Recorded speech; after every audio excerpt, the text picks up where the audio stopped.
I'm doing well, Lee. I'm talking to the folks. That's good. Yeah. Did you tell them they're allowed to sing? I did not tell them they're allowed to sing. I was told that only the good singers could sing. Okay. Is that still true? That's still true. Did you tell them? Does that mean Tammy can sing? Tammy can sing Trust and Obey only. That's her favorite.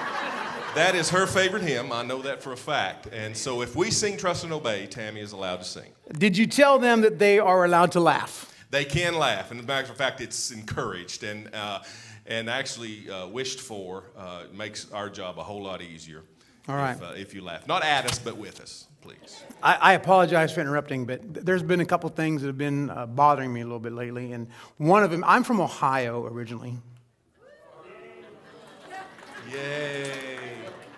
And see, what I found out is that the worship team, I see I did right there. The worship team has been talking about my speech. They can't understand some of the words I say. For instance, I say the word worship, and I should say... It's worship. Yeah, see? Yeah. I also say orange. Orange. Orange, okay. And on Sunday morning, what? Orange? I say orange. Actually not bad. Okay, thanks. And I sometimes also say things like bulletin, which it should be... Should be bulletin. Okay, I see. Yeah.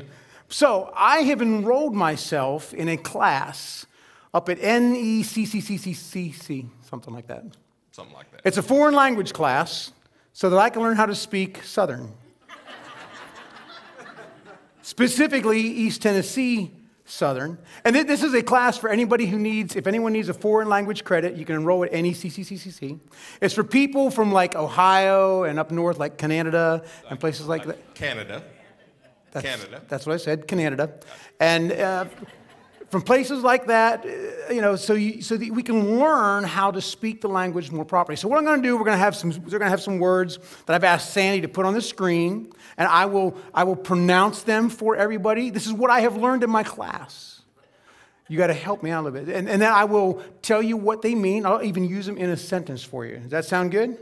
Now, some of you highfalutin folks might want to take some notes. This is generally the highfalutin section over here, so just so we know. Okay, right section. Okay, so like the first word might be something like mayonnaise.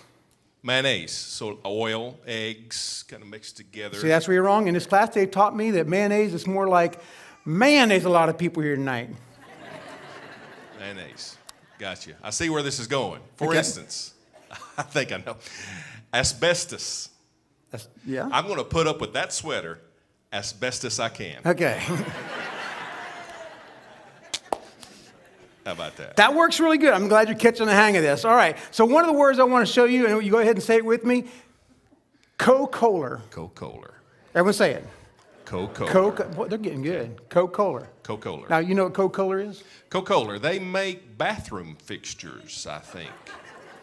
Do they not? They do not, no, actually. Okay. KOKOLER is any type of carbonated beverage. For instance, you thirsty? What you want? How about grab me one of them KOKOLERs? One of them orange ones would be nice. Orange flavored. Orange flavored KOKOLER. Okay. All right, now the second word is brain. Say it. Brain. Pretty straightforward. Brain. Brain. The organ between your ears for some of us. How many are surprised that he even knows anything about that word? Okay. Now, brain typically would mean the insides of your head, but brain, what I found out at this class, means to fetch or to carry. For instance, hey, you going out the kitchen? Why don't you bring me KOKOLER? Gotcha. One of those orange One ones. of them orange ones Gotcha. sure would be nice. Yeah. Now, next word is called OVAIRT. Say it. OVAIRT. OVAIRT. And it means the same thing as the preposition to. It's often used in conjunction with the word WHONT. Everyone say that. WHONT. Oh, come on, you got to put H. WHONT. WHONT. Like Mrs. Huygens. WHONT. So what you can do is you can say, hey, you going out to the store? You going over to the store? Why don't you bring me a KOKOLER? KOKOLER. One of those orange ones would be. And them oranges would be nice. Now, the next word is AMMONE. AMMONE. AMMONE.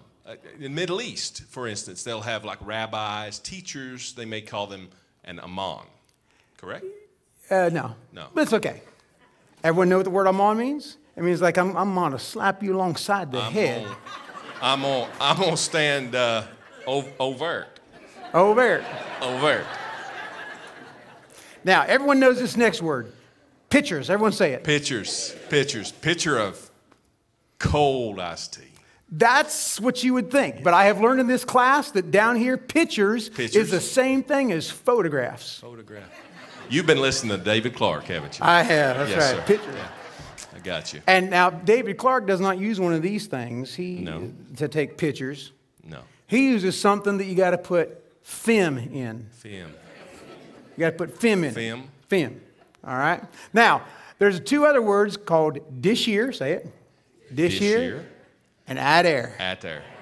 For instance, before you can take any pictures, you got to put DISHEER film in ATTAIR CAMRY. CAMRY.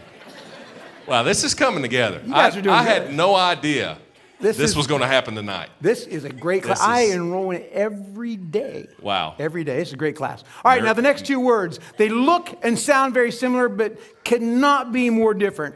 Hard. Hard. And tarred. Tarred. Hard means to secure employment. Done. I didn't get that job down the fertilizer plant. They done hard somebody else. Hard somebody else. Whereas tarred is a state of physical exhaustion. I saw that coming. I worked at the fertilizer plant all day. Boy, am I tarred. If you hadn't got hard, you wouldn't have been tarred. That's true. That's true. Now, let's see if you can figure out what this next one is. Ready? Mm-hmm. Shovelay. Say it. Shovelay. Shovelay. A shovelay is a southern means of transportation.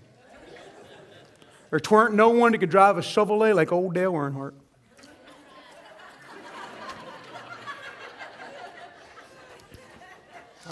Chevrolet. Chevrolet. And now I bet you all of them know this one. MOMONIMS. MOMONIMS. I know MOMONIMS. MOMONIMS? I know. You know MOMONIMS? MOMONIMS is the dwelling place of your immediate kinfolk. Your kinfolk. You know, mom could have been gone 12, 15 years. And it's still. But it's still MOMONIMS. Still We're going to MOMONIMS. So what you could say is, hey, y'all going over MOMONIMS? Why don't you give me a ride in your Chevrolet? Yeah. All right. But they have some KOKOLERs there. KOKOLER. One of them orange ones sure would be nice. Gotcha. Yeah. How about flares? Everyone say flares. Flares. I got flares. So, you know, you break down by the road, you put flares out. Just to alert folks, you know, it's a safe thing. Or, let's say you're at sea. Let's say you're at sea. Let's say you're at sea. Let's say we wish you were at sea. Let's see. I wish I was at sea. Let's say you're at sea and something happens to your ship. You might send up a flare. That's correct, yeah. I got another one. I think this is it. So at the bottom of your jeans, they might, if you're in style, they're going to flare out. You'll have flares in the bottom of your jeans. Is that right? That's not right. But I do like ad-libbing. That's awesome. Okay. Flares is the colorful, smelly part of a plant. Say that fast 3 times. I can't say that one time as fast. Flares. Flares. For instance, my Chevrolet's been on block so long, MOMONIMS done put flares in it. Flares. Right. Flares done grown up through my bush car. That's right. All right, the next two words are very closely associated. Fur piece. Fur piece. I got that. And RATCHEER. Now, the highfalutin people know what a fur piece is. Generally like a fox or a mink stole, perhaps. Okay. And RATCHEER. RATCHEER. I'm going to say that that's what the varmints would use to wash their clothing. How about that? That is pretty close. A fur piece is a long way off. Fur piece. Long way off. And RATCHEER means on this spot. RATCHEER. On this RATCHEER. All right. So now you guys think you got it? That's a good first lesson. So we're going to see if we can't speak this language together. We're going to go slow. You're going to slay along with it. We're going to try a whole sentence. Ready? It's a fur piece over to MOMONIMS. So I'm on to stay RATCHEER until I get me another Chevrolet. Very good. Give yourselves a hand. That's a fantastic. Now, this is just the first lesson. There's a whole bunch more words. But right now, I'm pretty tired. So I think I'm going to get myself another KOKOLER. Well, thank you, Lee. Thank you, Lee.